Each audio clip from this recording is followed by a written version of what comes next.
Welcome to A Lawyer's Guide to the Galaxy, a podcast about geek culture by lawyers, with your hosts, Ben Siders and Kirk Damon.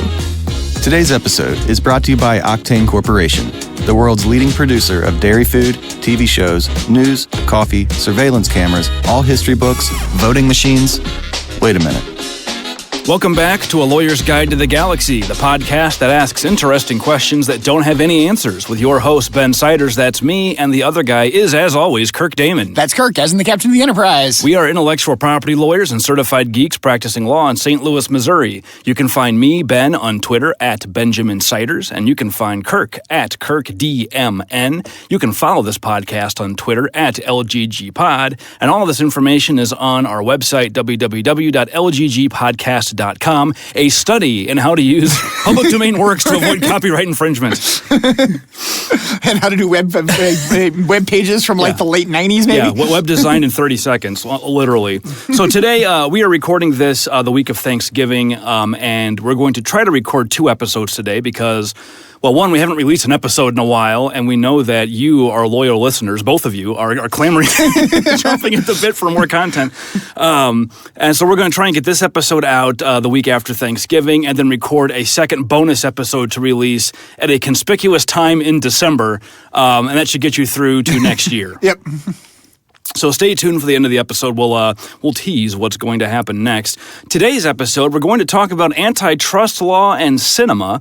This topic comes to us from Wes Ehrlichman on Facebook, so thank you, Wes, for the idea. I had not heard about this, so it's timely, and our audience is teaching us things. And I should mention that Ben surprised me with this topic about 5 minutes ago, so I'm still learning this as well. Yeah, Kirk came over this morning. He's like, aren't we recording this morning? I'm like, yes. And, do I have a topic for you? Antitrust. And he kind of gave me a funny look. So we should also say neither one of us are antitrust lawyers. I understand the basics of what it is, why we have it, but I don't know the legal standards or the cases the way that you and I kind of have back of the hand knowledge of a lot of major IP stuff. So to paraphrase it, I'm not an antitrust lawyer, but I took it in law school. See, I didn't even do that. I did take antitrust. It wasn't on the bar exam, so I didn't take it. So we're going to talk about this, but just bear in mind that of all of the wrongness that's happened on this episode in terms of just making mistakes, this will be the most mistake-prone episode we've done. Yeah, so all you people, this is a fun one. Yeah, if any of you happen to be antitrust lawyers, let us know. I'd love to get somebody who does antitrust on the show to talk. Maybe we can grab somebody in the firm to strong-arm them to come over or bribe them with lunch. Or obviously, if we have any listeners, that are out there that are antitrust lawyers, or quite frankly, any other lawyers that would be interested in being on the show and have a sort of interesting topic that you'd like to talk about, we'd love to do. Yeah, let us know. Hit us up. So we're going to talk about antitrust in the context of cinema, and this is because there was a recent announcement or decision, I guess, by the U.S. Department of Justice. The Trump administration is going to revisit something called the Paramount Consent Decree. Kirk, had you ever heard of this before this morning? Me either. I'm very surprised because usually this is the kind of thing I'm all about. Yeah. I know these things. So I didn't hear about this until Wes brought it to my attention. But once I read it, I was like, oh, well, that explains that. So what it is let's talk for a second about how the movie business works. And we should also say we don't do a lot of work in this realm either, so we're just sort of speculating on how we think this industry I think we're much more movie fans than movie lawyers. Yeah, definitely. We've definitely been involved. I've been involved a little bit with some movie companies, with some production companies. Yeah, we muddle our way around the applicable legal doctrines, but as far as the actual corporate structure, I don't run a movie studio, you don't run a movie studio or a production company or a cinema line. Although I am on IMDb because I do a lot of Kickstarter promotions for movies. So. Yeah, Kirk has producer credits. I have producer credits in 5 movies. So we're the legal side of this we're fine with. It's the how are the businesses structured and operated is more nuts and bolts stuff. We don't know that well, but the basic structure, as I understand it, is, the movies are made by a production company. This is the company that actually handles the business side, or what I'd call the quote-unquote manufacturing of a movie. The process of taking the raw materials, actors, crew, props, film, cameras, and putting it all together into a finished product that can be sent out for distribution to the end consumer. Yeah. I guess I kind of look at it, and I think it's, as we think about it, the production company really does handle making the movie, so to speak. Hence production. They're producing producing the film. They're really making producing something. it. They're making it. And I think the biggest thing you always sort of get in is it's almost always financing it, too. I mean, that's what you really get the production companies doing. It's sort of, in some respects, the way I kind of look at it, it's sort of like a contractor in conjunction with real estate. Yeah. They're the person who's buying the building and then coordinating all the other pieces to get the building renovated and sold. Yeah, they get a team together. They figure out who's going to act, who's going to direct, who's going to have all these different roles, who's going to do the CGI, who's going to edit. I think that all falls within the realm of the production company. But again, if we're wrong, someone let us know. So that's the production company. And then you've got the film studio, which is the actual physical lot somewhere in Los Angeles, usually, or India. Well, actually, no, and all of them are also in places like Louisiana and sort of, all over the place like that. There's a bunch of, I think, production companies in studios, which are sort of no longer in Los Angeles. I mean, obviously, we associate Hollywood in conjunction with being the center. The major and the Mecca, studios, Although I just read the largest studio in the world is in India. Yeah. Well, I mean, India churns out a lot of movies. They do, yeah.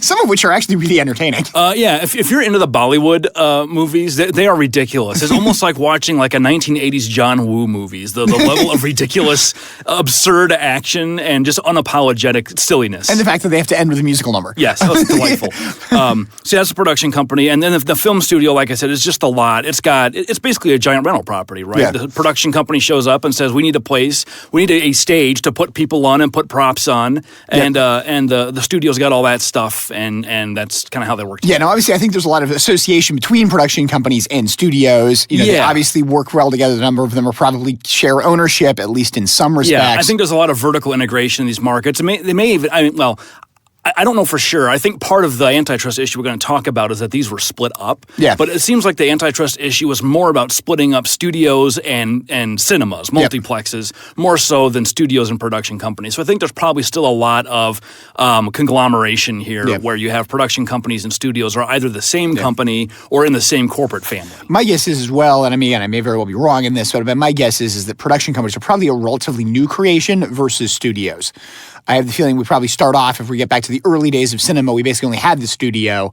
The production company may be something sort of after that, maybe part of this, but may also just be sort of as the world becoming more commercialized, you end up with these breaking aparts of things. It's the same kind of thing as people talk about it, you'll bump into with like a lot of musical artists, that a musical artist is actually three corporations. There's the one that handles the live shows, there's the ones that handle the merchandising, and there's the ones that handle the recording. Mm-hmm. And even though it's all the same artist, it's really three companies sort of sitting in the background of that, each of which does something different.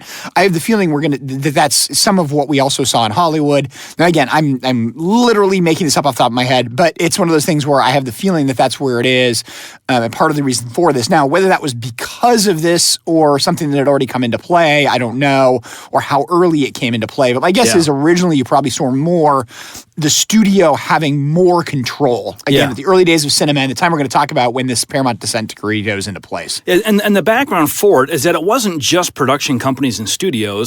These companies also often owned the movie theaters themselves. Yep. So you would go to the RKO Radio movie theater, and then they also had a movie studio to make movies to show in the RKO Radio movie theater, which is a mouthful to say. There's another problem. The companies that owned all this also often had a stake in newspapers who sent people to review the movies being shown by the studio in their own theaters. And shockingly, those reviews were often uncritical. Yeah, not surprisingly, I suppose. I mean, though, I think it's one of those where what we see in this, and again, what I want to kind of get at is what we're seeing in these early days of cinema. Again, the time this thing comes into, we are seeing vertical integration to the level where the companies own at least some portion of all the different pieces with this. This is not unheard of. I mean, there's plenty of industries that have this. Again, I think the music industry, you would see some of the same kind of vertical integration, between who owns the studio, who owns the recording studio, recording space, versus who owns the record company. It makes sense, right? Yeah. Why should I pay some third party to record when I could just be paying myself? Yeah. Well, and a lot of it's also, I think, when you jump back, if you jump back to sort of early days, as whatever these things are, part of it was just who owned what and how much of it was there. These we're not talking about mega corporations. We're talking about things that are smaller. I'd mentioned to you earlier, my wife and I are currently watching the Ken Burns country music documentary. We recorded the whole thing and we're currently watching it. And one of the things that I always remember that always struck me, because they talked about it a little bit, we just had Johnny Cash and Elvis Presley, is when going out to Sun Records. And the idea that, when Sun Records, like you could just rent out space in Sun Records to record your your record, and they would just give you a copy of it. That was one of the things that you did as a master, and you walked away. But that's how an independent record company works now. Yeah. If you walk in, you rent. It's like you're going to take your hockey team to the ice rink to play some hockey. You rent the ice for an hour, and then you get to play. Yeah. And it's the same thing with recording. You rent the studio for an hour, and whatever you do, it's yours. Yeah, and then what you had is you effectively had Sun Records, the company that actually produced records. Basically, if they liked what you were doing, you didn't have to pay. And they just take some cut of what the records were that they sold. So I think it's one of those things where when we get back into, again, sort of the timing of when we're going to be looking at this, we had this much more sort of vertical integration, this much more idea that these were not necessarily separate industries even. Like we talk about this being vertical integration, but not necessarily separate industries, just separate parts of the same coin, so to speak. Yeah, and it kind of makes sense that it would be that way. I mean, you and I listened to a number of podcasts. There was one we listened to recently where they talked about how hard is it to make a pencil? Yeah. How many different people do you need to have to make a pencil? In the current world. You need a lumber company to get the wood. You need a rubber company to get the eraser, a tin company to make the little connector, somebody to make the graphite. Someone's got to mine all this stuff. None of these people, like you can use graphite and wood and rubber for lots of different things. Yeah. But you only make a movie for one reason. That's to show it to people. Yeah, exactly. So with the pencil. Or to win Oscars. Yeah. With the pencil example, you can just go find some completely unrelated company that mines and sells graphite because there's a million companies out there who want to buy graphite. Yeah. So you don't need to vertically integrate the graphite company with your pencil company. But movies are different, I'm going to make a movie with a movie camera, and the only reason to sell a movie camera is to make a movie. Yeah. And the only reason to sell a movie is to show it in theaters, at least at the time. Yeah. So the vertical integration makes sense because these are all very narrow purpose, special purpose products that really have no other use. So you're only going to have a movie studio to make a movie. The best thing we may be bumping into, quite frankly, here is the script. I mean, obviously, a movie script has one purpose, to make a movie. Rarely can you turn a movie script, if you've made a movie script out of a book or you've written an originally scripted movie, you're not going to sell the movie script, so to speak. It's going to be something where you just provide it, you give it to the studio, they make the movie. Speaking of scripts, you can see some of if you want to see a contemporary example of this historical context, go watch Citizen Kane, a movie famously supposedly about William Randolph Hearst, who had this sort of newspaper empire and was dating an actress and, supposedly ordered the newspapers to give uncritical reviews of her movies and that sort of thing. And the Citizen Kane character bears more than a passing similarity to that. So some of this backdrop can be seen in that film. Well, so you might be thinking, so what? So the movie theater also, or the movie, the film studio also owns the movie theaters. Well, who cares, right? Yep. Well, the problem was that this gave rise to basically a whole bunch of anti-competitive practices that the government didn't like, but three in particular.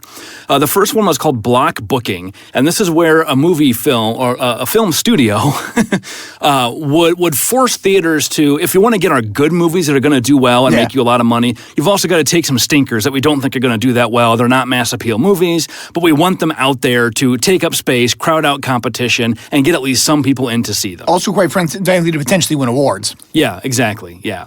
The second thing they didn't like was called clearances, which basically meant granting geographic exclusive deals to certain theaters or chains.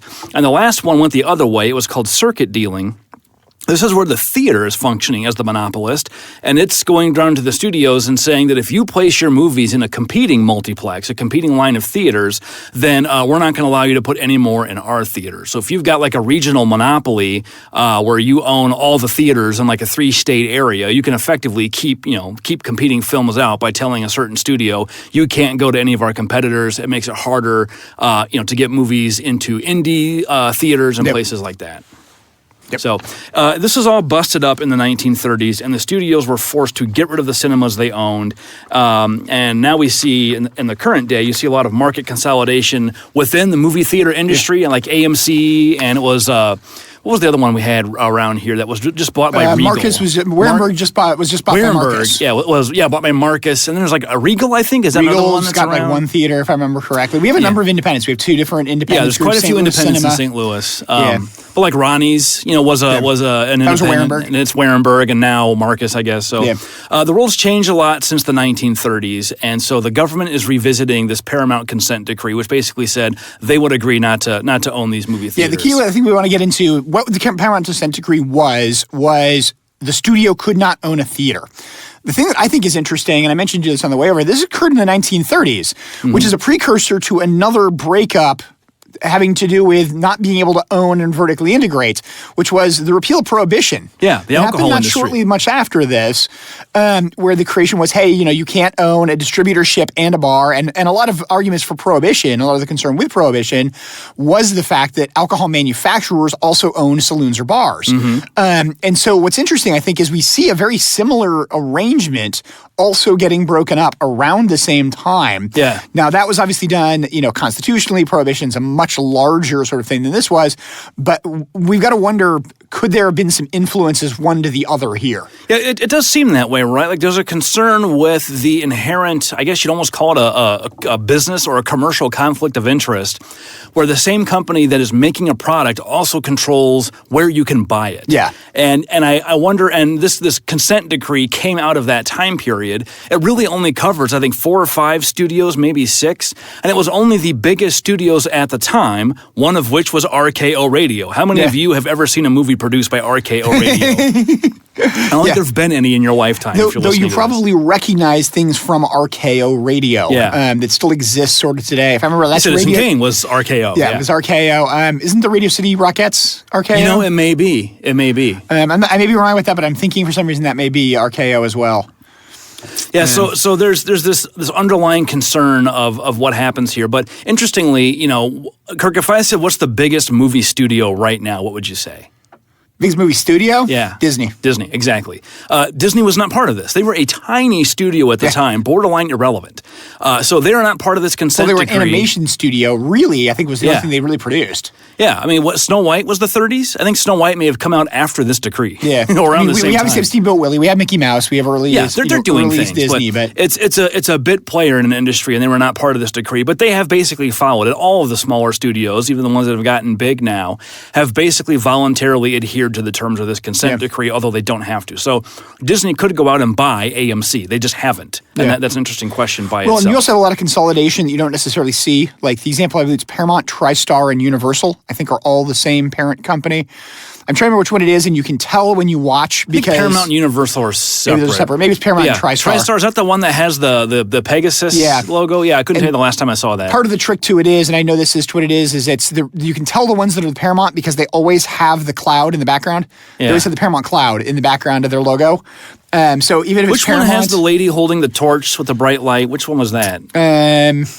I thought Columbia. Universal had the globe. Columbia Pictures, Yep. I don't even know who owns these now. So I mean, we definitely sort of bump into those. Yeah, I think we've got Universal, we've got Paramount, and I think it's Paramount TriStar, and I want to say there's a third one in theirs as well.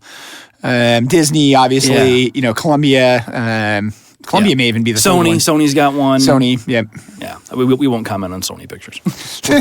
Why not? I will not editorialize. So, the world's changed a lot since the 1930s, and this is about as far as Kirk and I got in researching the background of this, and we thought we'd just sort of have a freewheeling discussion of why this might be happening now and what it might mean. And my first thought on this is, if the motivation for this decree originally was that there's an inherent conflict between being the producer and the retailer, has streaming basically not eliminated but mitigated that concern enough to where we just don't think it's necessary to have this rule anymore? I'm not sure it's mitigated it, but has it moved it away from the theater? I would certainly say it has, and I feel like movie theaters are a dying industry, which I hate to say because I love going to the movies, but it's not always the best experience, and I don't know if the theaters can do anything about that. I don't know about you. Like, when's the last time you went to a movie? It's this last weekend. Oh, okay. Oh, that's right. You just told me. We saw Frozen 2 on opening night. I have a 10-year-old daughter, so we saw Frozen 2 on opening night. As she said, she was, her friends are very into you're not supposed to like Frozen, but she still does. Which, by the way, if you haven't seen it, great movie. We have not yet. See, this goes to my point. I've got 6 kids. I can't just take a kid to Frozen 2 and only spend $35 getting in the door. with my kids, it's going to be $150 day to go to the movies. Yeah, not including snacks.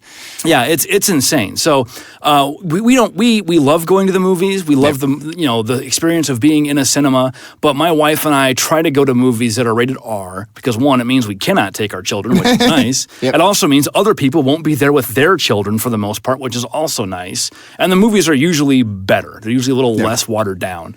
But I feel like the movie theaters are really struggling, and that anymore you pretty much only see like just movies that come out. We talked about what was the one with the 4 female scientists, Annihilation. Yeah. I never even heard of that movie being in the theaters until after it was already out. See, I heard about it. Part of it's because I love Natalie Portman as an actress. Yeah. I think she's brilliant as an actress. And so it's one of those where there are very, very few movies I will go see because of somebody starring in it. She is one of the few that would get me into a movie. And pretty much the lines, it's not Star Wars. She was not good in Star Wars, but some of her other movies, Closer is utterly amazing. I think you could blame Annihilation's the director, a great movie. And so it's one of those where, I happen to know that as to what it was. I remember it coming out. I really wanted to see it when it came out.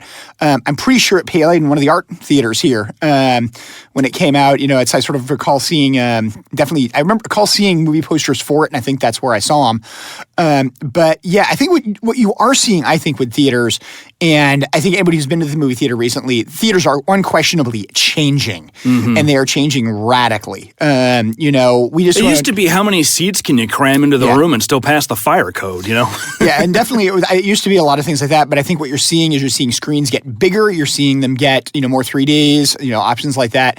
But in particular, seats are bigger, more comfortable. Yeah. You're definitely seeing the improvement to the seats, and you're also seeing the improvements to the concessions, which is obviously movie theaters make a lot of money in concessions. There's the running comment, why is movie theater popcorn so expensive? And the answer is because the movie theater tickets are so cheap. Yeah. That's how they make their money. But you're starting to see, places that really serve food, like legitimate food. Like menu food. Decent cocktails. Yep. We were kids. Bars at all. Yeah. Could you buy beer at a movie theater when we were kids? I don't remember that. It was hard enough to get soda, as the thing was what it was.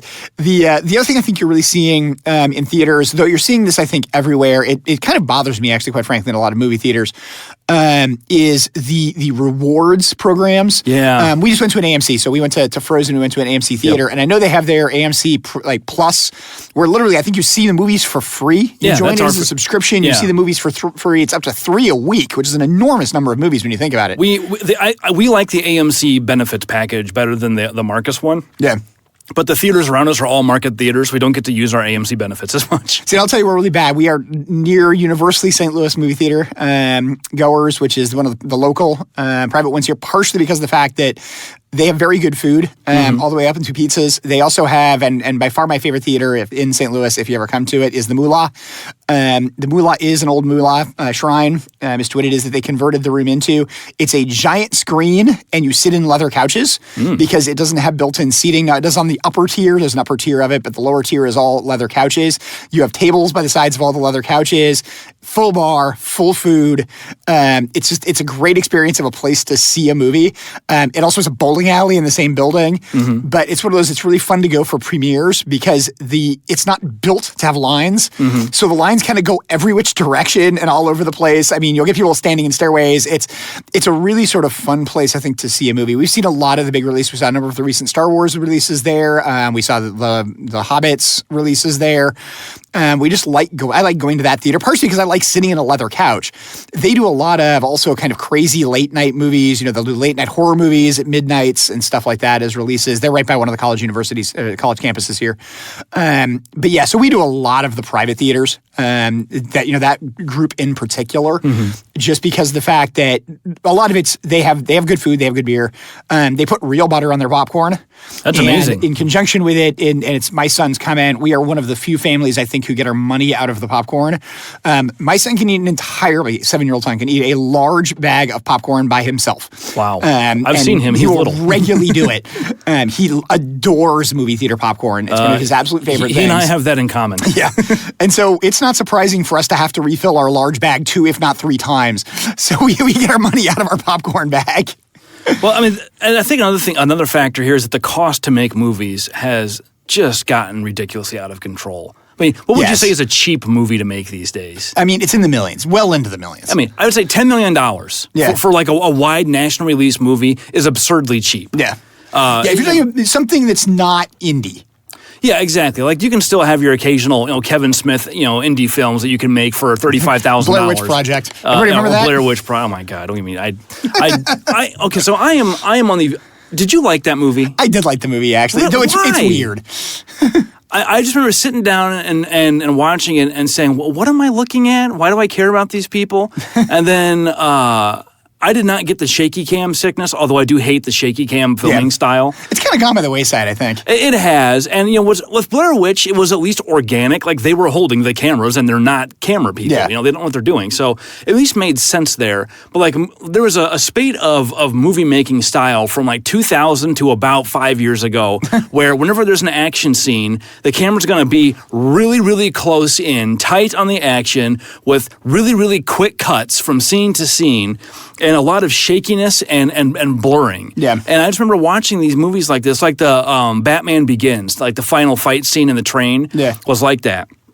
I remember Cloverfield. I'm like, I can't tell what's going on. Like, I don't have any sense of where the characters are in space relative to each other. So I just can't even follow what's going on in the fight. And I think 8mm did it too, if I remember rightly. Didn't it? The end of Black Panther had a little bit of this. When they were fighting in the train area, Yeah. there was so much CGI and moving around. Maybe I'm just going to be too old, to watch movies like that. I think the one thing, just talking generally about movies that we sort of bump into in conjunction, you talk about the cost of them. I think part of it is the sheer use of CGI. That's the thing. We're starting to see, and I think Black Panther's a great example. There's CGI moments in that film that don't need to be CGI. Mm-hmm. It's almost cheaper to do them in CGI now than it is to do anything else. But just telling you about the cost. People expect it, right? Like if you're going to have a comic book movie, if there is not some big, epic, long, drawn out, elaborate fight at the end, people are going to walk out and be like, "Well, it was boring." It was a superhero movie. We need superheroes to fight. Compare that to like Obi-Wan's fight with Darth Vader. It's very badly choreographed. It's a guy in a costume and an old man swinging, cardboard tubes at each other. Not even cardboard tubes; they were wires. Somebody fixed it in editing. That's not an especially compelling fight scene. Compare that to, say, the end of Episode 2, where Yoda gets out his lightsaber and we find out that he's just pretending to be old and frail all this time, and he's actually a crazy little ninja guy. Yeah, exactly. Which, when I first saw it, I went from this is silly to this is actually kind of cool to no, this is silly to what is well done for something that's silly. Like I'm not laughing, at least, which I thought I might be, but you're right. Even movies that don't seem to need CGI, because it's one of these things that because we have it and it's affordable now in the context of a movie budget.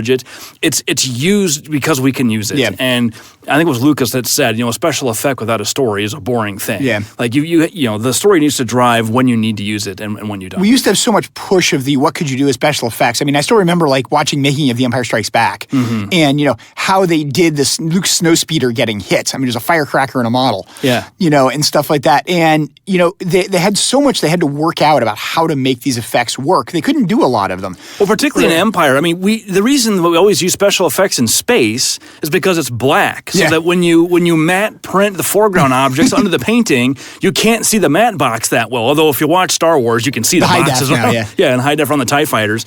But you can't do that when you have a daytime background. So if you watch The Empire Strikes Back, the way they got around that was to not print the foreground objects in full opacity. So you can actually see the AT-AT walkers through the snow speeders if you watch that scene, because they didn't print all the elements in a non-transparent level to help minimize those matte boxes. But and I don't think they've ever really cleaned that up in the special edition. I hope they don't. That's a neat thing. They truly didn't. And I have to admit that it's one of those where I actually enjoy watching the high def special edition in some sense of Star Wars, because I actually like seeing the matte boxes. McCloskey. McCloskey. We're not going to get into McCloskey this episode. If you don't know what that is, go watch the newest version of Star Wars on Disney Plus, where Greedo inexplicably adds a word. So okay, let's cover this real quick. Okay, this is the episode of A Million Digressions. Everybody knows the Greedo Han scene in the cantina. Han shot first. Everybody knows that. That's canon, and the new stuff is not. But They keep messing with that. I don't understand why. Just change it back. It's universally hated. But they won't do that for some reason. I feel like it's a big middle finger to all the fans. I don't care how bad you want that. We're not going to fix it. So now the thing is, Greedo says, Han says, over my dead body. Greedo says, glad I found you first. That's the idea. Greedo says, I've been waiting for this a long time. Han says, yeah, I bet sure you have. Then what really happens is Greedo gets shot. Han just shoots him on the table. Because he's unholstered his blaster. You've seen him doing it. Then some unauthorized rogue operatives in Disney who have not yet been caught have gone in and changed that scene time and time again. So Greedo shoots first, and Han misses wildly. Somebody sitting across the table from him. Then Han shoots him, and now in the latest version, after Han says, "Yeah, I bet you have," Greedo shouts, McCloskey. Without translation. Remember, what Greedo's speaking alien, and there is subtitles to what he says. There is no translation to the word McCloskey presented, and then they shoot simultaneously. Yeah, I do not understand. And so if you see a bunch of Star Wars memes out there showing all the other quote-unquote additions that have been made, which is Rito shouting McCloskey in random parts of... The best one I still think is Yoda saying McCloskey after announcing there is another as he dies. McCloskey. Sorry, spoiler from Return of the Jedi there. Yeah, if you haven't seen that, go see it. Okay, so we're digressing quite a bit. We are definitely digressing.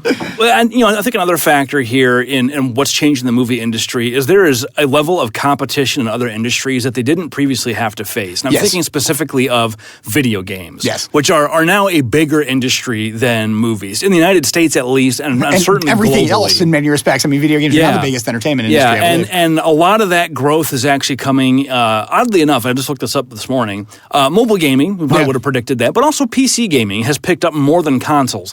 Consoles kind of absorbed what used to be the arcade space. Yeah. Arcades, is another thing that's gone. But we're seeing an uptick in mobile gaming, and actually VR is starting to take off too. Yeah. I mean, I think it's amusing with sort of Last of the Arcade because it's, I have abiding memories of when I was in high school. I used to go out to see movies with a bunch of friends. Mm-hmm. It was my role-playing group. And whenever we went, we would always go, total nerds. When we used to go, we would always go to Aladdin's Castle, which was the local arcade in the mall where you'd go to see the movies. And where smoking was allowed. We'd go 2 hours ahead of time, get our tickets to make sure we could get there, and then we'd all go over to the arcade. And the trick was, there were 5 of us, and if you bought $100 worth of tokens, you got like $50 free. So we'd all show up with $20. Pool the money. One person would walk in and get the $150 worth of tokens, and then we'd play video games for 2 hours in the arcade before going over and watching the movie. And it's one of those things, like, we did that a lot. Like, that was just a lot of like going out. I mean, we were 80s mall rats. I mean, that's what that was. But I think what you really see going on in the theater right now, and this was my take, is I think there's been a sort of recognition that movies, TVs, video games, as parents, we get called the thing all the time of screen time, and worry about screen time. And screen time is all of those things. And I think what you've seen in the entertainment industry is you've seen the entertainment industry sort of acknowledge that screen time is all of those things. How do you distinguish screen time? And what you're really seeing with movies now is the idea that going to the movies is an experience. It should involve the food. It's a big thing with the food. The food is, I think, quite frankly, the food is not nearly as unreasonable as it used to be. I think it's actually gotten better. Like, it's a bucket of popcorn for $8 is absurd. Or I can get a personal pizza for $12. That's not that bad. Yeah, but even the bucket of popcorn for $8 includes refills. It's a lot of popcorn. Yeah, it is. It's an inhumane amount of popcorn. As we talk about my 7-year-old son eating all of it, or 8-year-old son, I should say. But it's one of those things where, what I think you've really gotten is this idea of it being experience. And you've also gotten the improvement in the theaters. The vast majority of theaters now have high-end digital projectors. Mm-hmm. They have very good quality surround sound systems. The seats are comfortable. Like, they've recognized we got to take on the home theater, which is obviously also screen time, which got very impressive. I mean, I remember, you could walk into and watch the demo rooms and home theater presentations, and some of them were almost as impressive as movie theaters were. But at the same time, the screen isn't as big. You just don't have sort of the ability to do as much stuff with it. And so I think that's what we've really seen theaters doing right now is I think you see theaters going much more to this concept that this is a night out and this is fun and we want to make everything for it. Mm-hmm. You talk about the idea with our movies. It's funny, like the time we saw Frozen, we had a little girl that was very, very excited in the front couple rows of our movie theater that kept yelling out at the screen. And it was one of those things where, her parents were horrified of this and were constantly trying to shush her.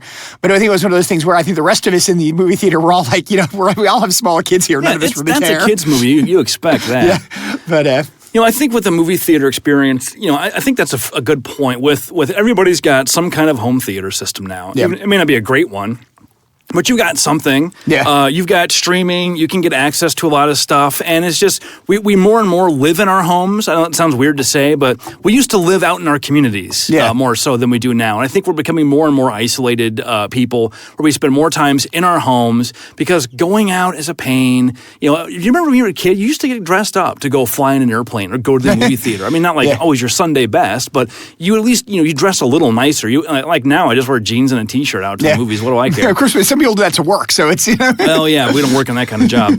But going to the movies now, I mean, most movies it costs so much and it's such a pain.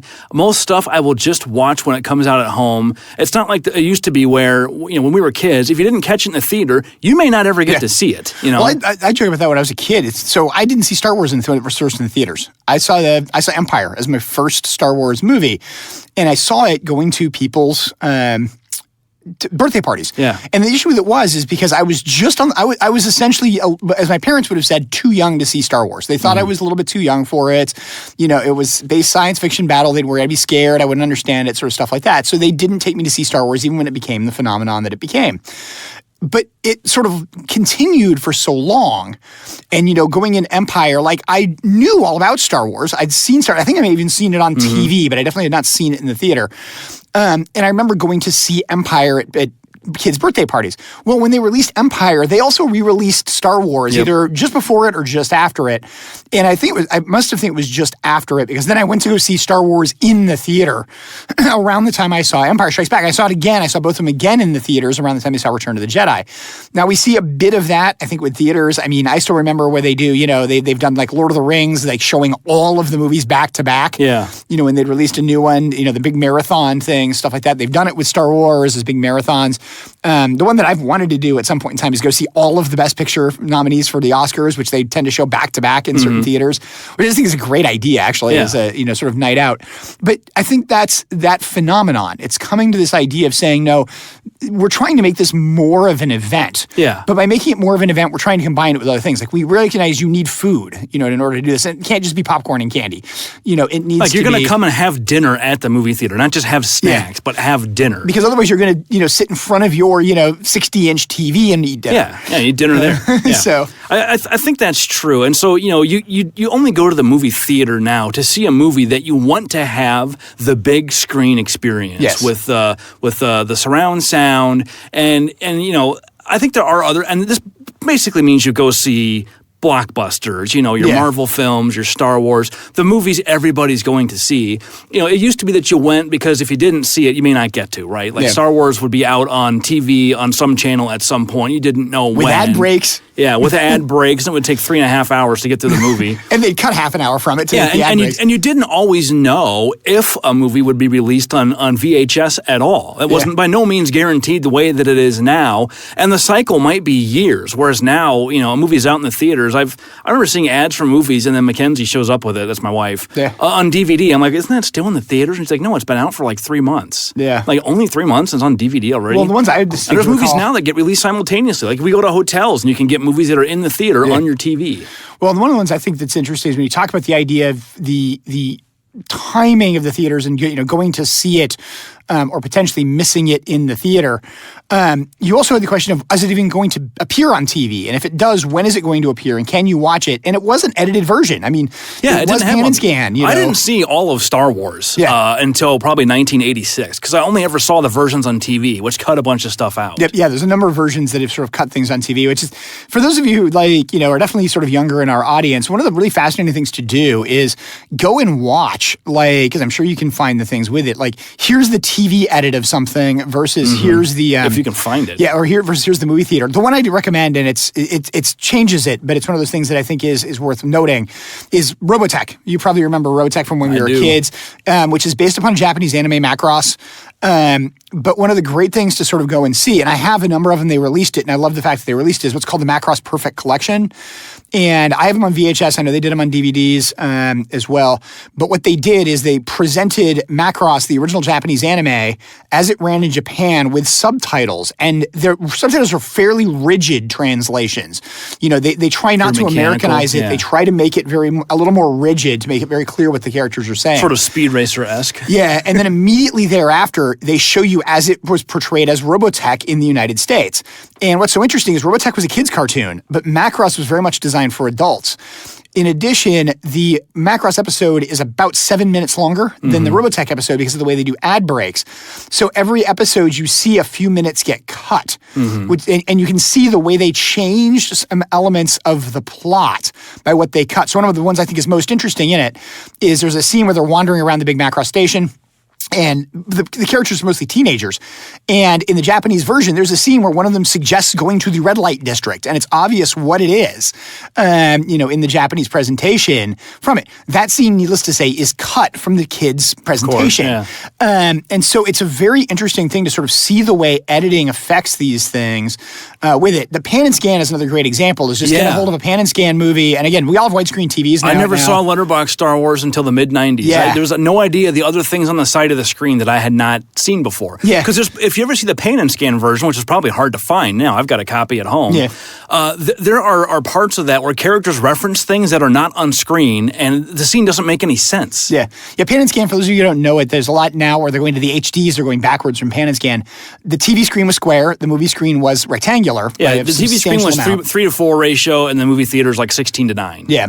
And so what they do in order to make things suitable for use on TV, they would only show part of the image. Yeah, they cut off the sides. They cut off the sides, but it wasn't always both sides. They oftentimes would do it where they'd show, like if two characters were talking, on the TV version, you may actually see it cut rapidly from one to the other, facing the opposite direction, whereas in the widescreen, you'd actually see both of them standing on opposing sides of the screen. So there's a lot of comments of like the way pan and scan changed it. It was a big push. I know when I was in college and law school and things like that, and I was starting to get DVDs, one of the big pushes for DVDs was the fact that they were starting to put widescreen versions on. You could get widescreen versions so you could really see the original, and there was a huge push of those being the sort of premier editions, but people still liking pan and scan because they didn't like the black bars. Yep. Now I think we're all incredibly used to black bars. I mean, it's something we just don't even see on our TV anymore, even when they're there. No, you don't even need them now. Yeah. Yeah, along those lines, there was a practice for a while where TV stations would, in the TV version of a movie, they would take, every second a film has 24 frames. Is that what it is, 24 frames per second for cinema? Like they would drop one frame out. So over the course of, 30 seconds, you've accumulated an entire second worth of movie that you've dropped out by dropping one frame per second. Yeah. You do that 30 times, you can squeeze in one more commercial. Yeah. And the directors actually complained about it at one point and said, by doing that, the audience doesn't really notice, but you are subtly altering the timing and pacing of the movie in a way that could change, the creative expression. And I don't know whatever happened to that, if it went anywhere or not. I just remember being annoyed by it. Yeah, what I think is interesting about that, if you want to see how that affects things, definitely get on YouTube and check out the song rewrites where they cut out every other beat. As to how radically you can alter something. I mean, there's fascinating songs. Quite frankly, Old Town Road. Old Town Road with every other beat removed is a totally different song, and it's really interesting, actually. But it's one of those things you can see where small, subtle changes like that. Now, that one's pretty blunt, obviously, because you're removing every other beat. Yeah. But it's one of those things where it's really interesting to see what they've got. Sort of going with it. We're digressing again into sort of movies. Yeah. So this consent decree. So let's just assume we don't know what's going to happen with it yet. It's into the courts for review. I don't really know how that process works, but let's assume that it's going to be deregulated. What's going to happen? Like, do you see any of the movie studios going out and buying up chains of theaters? Because I really don't. I don't either. I have the feeling we might get a few private label theaters coming out.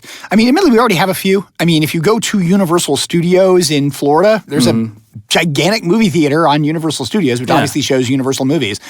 I think we're going to see some come out, potentially premiere theaters. Yeah. But I think the thing you're going to bump into is if I'm a big movie producer, I don't want to own as many theaters as I would probably need to really get a big release released. I'd probably still want to release Disney, for example. I could totally see Disney opening as in one, Disney movie theater somewhere in St. Louis. Probably like towards downtown, and having it also have like a Disney store, like a sort of a miniature version of Disneyland, as sort of an immersed experience. But I don't see them saying, ergo, we're not going to put our films in any other theaters. Not everybody's going to drive down there to do that, and I think they're going to actually get less, less overall revenue that way. I think they'd also have the advantage of doing that, and again, part of the reason I think I could see them doing it is because they would allow them to show back catalog on big screen with when there's nothing else going on. They can always just be showing something. You can rent it out for birthday parties. Like, there's a lot of opportunities there, but I don't know that the market niche for something like that goes beyond 1 or 2 theaters in a major city. Yeah, and I think that's exactly it. I don't see them buying Marcus by any means. Yeah, or any of the other big movie theater brands, partially because it's, while that means they could put all their movies in, the reality of it is they already have a lot of market control. I mean, there's a lot of requirements that the movies put to get their big movies. I think the big one we all know is anything that gives you sort of rewards. A lot of times you can't use those reward points on all tickets. Sometimes you can't use it like the first 1 or 2 weeks in conjunction with, that's requirements of the movie theater to get that movie. They already are imposing these controls on external movie theaters. I don't see them wanting to exercise more control by having their own theater, recognizing the capital infrastructure of them trying to own that is substantial. It almost makes sense to leave it independent. Yeah, to me, movie theaters are almost more of a real estate enterprise. I mean, they are real estate, obviously, but it's like restaurants. It's like any retail. It's really about location. Are you in the places where people can get to when they want to get there?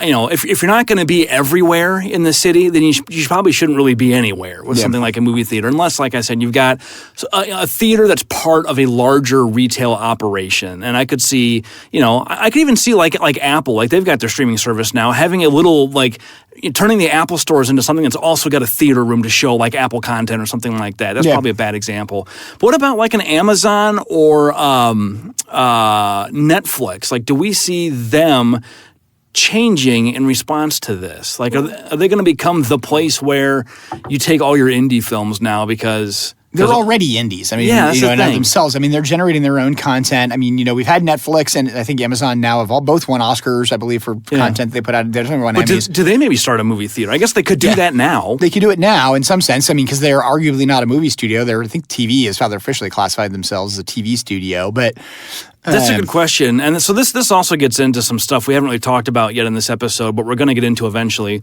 which is the Federal Trade Commission. And we skipped over everything I had in here about how antitrust actually works. But the Federal Trade Commission and the Federal Communications Commission are 2 different agencies that regulate the space to different degrees. Amazon is probably regulated by both because they're streaming, so they're going to be interstate communications. But the Federal Trade Commission gets involved with antitrust issues and busting up companies that get too big and are anti-competitive. But I think you're also going to bump into, and I think this is the other thing with theaters when you're talking about what's really going to happen with this. Are we going to see the theater die? And I think it's dying. There's a lot of argument. It's already dying. It's what it is. Losing to streaming and stuff like that. You've got to wonder how much would a Disney, a Paramount, a Universal, like some of these big movie studios, how much would they really want to own a theater, knowing that what people really want to watch is streaming? They're going to want to stream. We're going to get better at streaming stuff to our TVs. I mean, as TVs are being phased out and new ones are coming in, streaming is getting much easier and easier. I mean, I have a bit of an issue. I have a TV that's right on the front end of when you could have internet connectivity. But it's one of those things where I think we're just going to see more and more of that. So I kind of look at it and say, I just can't see, and I think that may be why they're re-examining this, that the ownership of theaters for a studio is really that important of a thing. It might, if in some sense, it might save the theater. Because you might have these theaters come in and say, hey, I have specialty content. I'm going to make an extremely good quality theater. Taking a Disney, I'm going to use THX, and I'm going to use THX to its extreme in every one of my theaters because I can. Yeah, and it's a loss leader. Maybe you make it like a super high-end experience where it's a smaller, like I said, it's sort of a Disney theme park little area with retail and things like that. But so here's a good example. I watched Star Wars. What was the last one we saw? 8? Was it 8 or Solo? I forget. Solo was the last one out. Solo. We went to an AMC theater to see that, and there were people there dressed up in Star Wars costume. Some were people just going to see the movies, but there's also 2 guys in Stormtrooper outfits just standing around and like a little R2-D2. I, to this day, don't know if those were just super fans with crazy good costumes or if they were hired by the theater to be there, or did Lucasfilm send them there? I have no idea. And I'm guessing that if they were hired by the theater without Lucasfilm's permission, they probably should not have been there. But I don't know. So hopefully I didn't just rat anybody out. But I mean, it's not unique to them. You go to any movie theater on Star Wars opening day, and there's a bunch of people in costume, right? Yeah, I mean, when Episode did, I think it was one of the special editions actually opened, we did one of the late night things, and we had people breaking into spontaneous lightsaber battles in the hallways, Yeah, it happens. Yeah, it happens. So you can see something like that at like a Disney Circle R theater where they've got people in costume that are like waiting tables and stuff. A miniature version of the theme park, like I said. Well, and do you see that though for like an NBC Universal theater? Yeah, again, maybe. But I think the thing that's interesting also as well with the Disney, and one of the things they've commented, like we all know the Galaxy's Edge at Disney World now, that's canon. Like what happens there is canon, so the idea is that that's part of the Star Wars universe, the idea of saying, hey, this is immersive. I can very well believe they would do something like this to say, hey, we want to make things immersive. They're trying to make these immersive environments, make it more real, make it, something you can live in.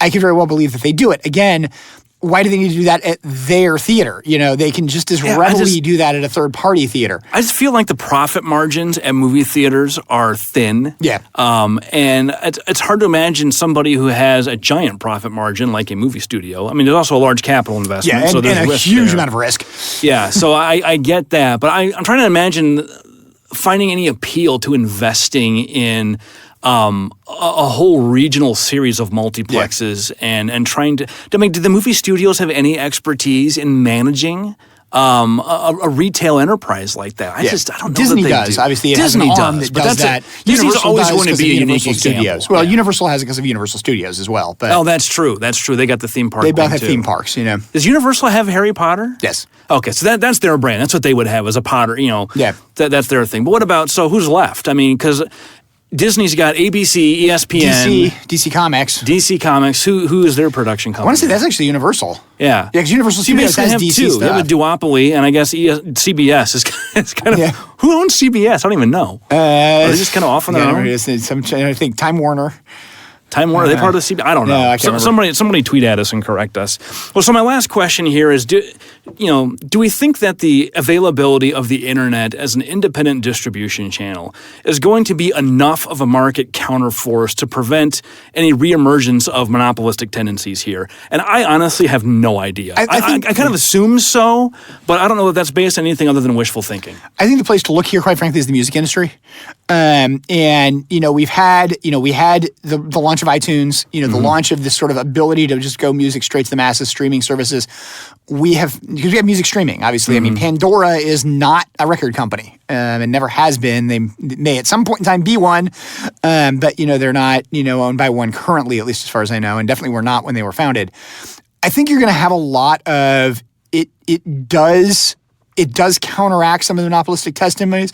At the same time, I think the death of iTunes tells us that it may not be enough. It's turning into all streaming, right? Yeah. And music is different from movies in one important way. There's no movie theater equivalent to music. There used to be. There's symphony and concert halls, but you only go there to see live performances the same way you go. That corresponds more to like a community theater, like an opera house, something like that. But there's no place you go to listen to pre-recorded music, and pay to see it the same way you do for movie theater, because you just don't need to. So in the music industry, when a new album launches, it launches everywhere simultaneously, and you can get it everywhere simultaneously for the most part. Yeah. Movies aren't like that. We have this phased rollout of first the theaters, and then the DVD, and then the streaming, and et cetera, et cetera. I don't know if that model is going to stay in place. Do we get to the point where when the movie releases, you can go see it in the theater if you want that experience, or you can just stream it, and all of this just turns into streaming services. It's just a matter of where you consume the stream. Well, and that's, I think, the thing that's so interesting about it as well, is we've also seen, just quite frankly, the nature of streaming services, is we've now seen the binge-watching entire seasons releasing at once, versus, so take Stranger Things Season 2 versus Game of Thrones Season 8. Yeah. One released serially, one obviously releases one mass as to whatever it is. I really think we're seeing a massive shakeup, and it's going to be interesting. I think that's the reason why they're reinvestigating this, quite frankly. And I think we'll come into there. We've seen such a massive shakeup in the entertainment industry. We may need to look at the law around this entertainment industry and say, does this make any sense anymore? This goes back a little bit to what we talked about earlier about becoming more sort of isolated in our homes. It used to be even then we had shared experiences. You tune in Monday night at 7 o'clock to watch Alf, and then everybody talks about it on Tuesday, right? Exactly. It doesn't happen anymore because you binge everything, and now all of a sudden there's a social awareness of spoiler spaces and not spoiling things because people haven't seen it. Although arguably your shared experience now is dual screening. The idea that you're on Twitter live as you're binging it. Like, what's the last show you watched that was released in a serial format like that to where, Game of Thrones for me, but I couldn't tell you before that, Breaking Bad maybe. There's not a lot of things I watched that are released in that format anymore. I've watched so little TV other than, some of the recent releases, The Mandalorian. We're going to talk about that. Is not in this episode, hint. Is the streaming and the binge watching going to be the death of the cliffhanger? I don't know. It's one of the things I thought was very interesting is just, again, we talked about podcasts. One of the podcasts talking about we've grown very fond of the ambiguous ending. Yeah. And it's something I think is very true. We expect things now to have an ambiguous ending. We like movies that are ambiguous right now. We don't like clear good and evil. Yeah. Which is, you go back to the 30s and stuff like that, the guy in the white hat was good, the guy in the black hat was not. The evil person's evil just because they are. That's all you needed to know about them. Yeah, you just need to know they're the bad guy and stuff like that. And I think that we've really gotten into the idea that, no, things are ambiguous. We like shades of gray. We like, movies that are creative that way. Not the movie Shades of Grey, but good Lord. I think we get into, and I think that's some of the things that I'm not sure we're necessarily going to see the change in the plot because of the nature of streaming. We are going to see some of it because, again, if you release 8 episodes, what you're really releasing is not, 8 one-hour episodes. You're really releasing an 8-hour movie. Yeah. This is designed to be broken into blocks. Yep. But it's one of those things where, again, we kind of get at that is how is this content being intended to be consumed? Would people have shown up at midnight in a movie theater to watch the season 2 of Stranger Things in high def with great sound and binge watch all, whatever, 8 episodes or 12 episodes at once? I don't think you could do that as a mass release, but I bet if you had 1 or 2 theaters where you said, you know what, if you want to see it now, we're going to start playing it at midnight a week before it releases on Netflix, and you'll be done by 9 a.m. So you can go home, have some breakfast. That's an interesting idea. I hope they try that. And quite frankly, I can actually believe movie theaters will do that. Yeah, maybe that's where this is all going. Maybe that's where the Netflix movie theater finds a home, is something like that. Okay, well, we've kind of wandered all over the place here, so we're going to wrap this one up. We talked a little bit about antitrust law and a lot about movies. Yeah, I had a whole section here. I even looked up what the laws are. I was going to cover the Clayton Act and everything else, and we just kind of blew right through it. So we'll go through that when we talk. We're going to do a net neutrality episode at some point. Yes. And we'll talk about another net neutrality episode, correctly. We'll talk about the Federal Trade Commission and the FCC when we cover that. So that's it for this time. So for next time, which we're going to record right after this time. So if everything we see in the next episode is wrong, it's because we recorded it 4 weeks ago as you're listening to this. Actually, no, because we release this on Monday. But for the next episode, we're going to do a very special Lawyer's Guide to the Galaxy. The Lawyer's Guide to the Galaxy Holiday Special. Which we did last year for the holiday special. If you all remember, our Lawyer's Guide to the Galaxy Holiday Special is basically based on the Star Wars Holiday Special. We're not doing that this year, although it may be every bit as much of a fiasco. Because Kirk and I'm not going to prepare an outline. We're just going to freewheel talk about The Mandalorian. We've seen episodes 1 through 3. So as you're listening to this, our discussion will probably be kind of stale, but it might be fun to be like, well, this is what we were thinking at the time. Yeah, exactly. And then we're also going to speculate wildly about episode 9 and probably just have a general discussion of Star Wars things. We're going to try to keep it to a more limited format because we're already running late. But we want to get some content out to you before Christmas because we're probably not going to get back into the studio until 2020. Yep, so very good. All right. So there's the music, and now it's really time to go. Check out our website at lggpodcast.com. It has links to our various platforms where you can download prior episodes and get in touch with us. Get in touch with us on Twitter, Facebook, and by email at lggpodcast.com. Subscribe to this podcast on the platforms and give us a review to help new listeners find us. If you're looking for me or Kirk on Twitter, you can find us at Benjamin Siders or at KirkDMN. That's all for today. We'll see you next time. Lorem, play us out. The views expressed by the participants of this program are their own and do not represent the views of, nor are they endorsed by Lewis Rice LLC, its officers, directors, employees, agents, representatives, shareholders, and subsidiaries. None of the content should be considered legal advice. As always, consult a lawyer. This podcast was produced and recorded at Cool Fire Studios in St. Louis, Missouri.